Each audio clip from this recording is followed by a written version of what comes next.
Well, thank you, Mr. Chairman, and thank you to our witnesses for being here.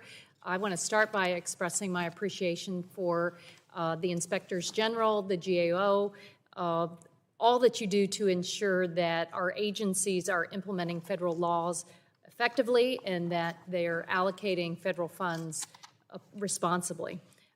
The IG and GAO responsibilities are essential, and they help inform our oversight work here in the Congress.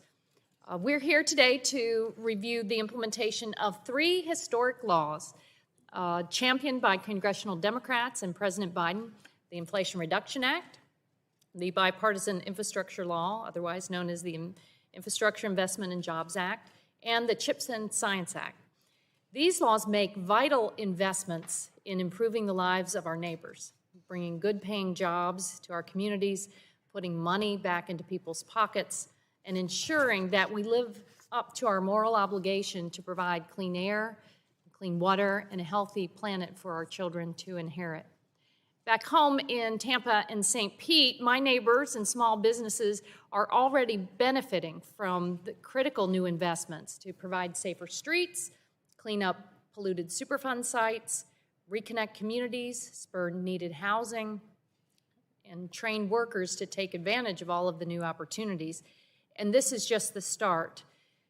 As a longtime member of this committee and the former chair of the House Select Committee on the Climate Crisis, I am particularly proud of our work to address the escalating risks and costs driven by the climate crisis.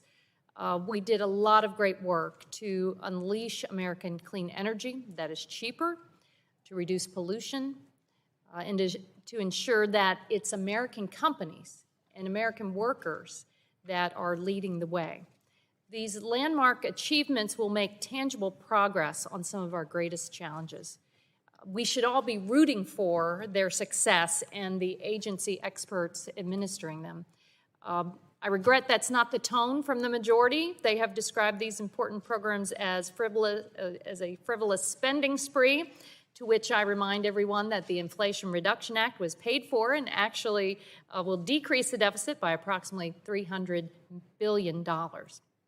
Rather than helping our neighbors and all Americans benefit, some on the other side of the aisle seem to be hoping for the first minor misstep in order to declare these initiatives a failure.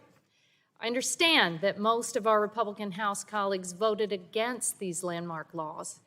By and large, they voted against capping the cost of insulin for Medicare beneficiaries. They voted against repairing crumbling roads and bridges and expanding broadband access to rural communities. They voted against initiatives that will make the U.S. more competitive and less dependent on Chinese and other foreign manufacturers.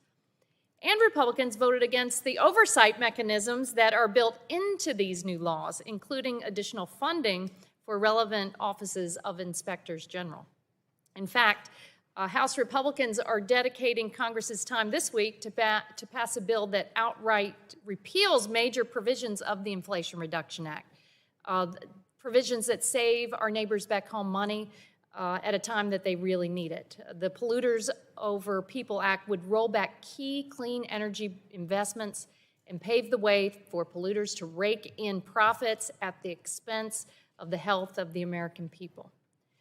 Nevertheless, I hope we can have a productive discussion today. Oversight is very important to the success of these vital initiatives, and attention to the planning stages will ensure that these landmark laws deliver as we intended.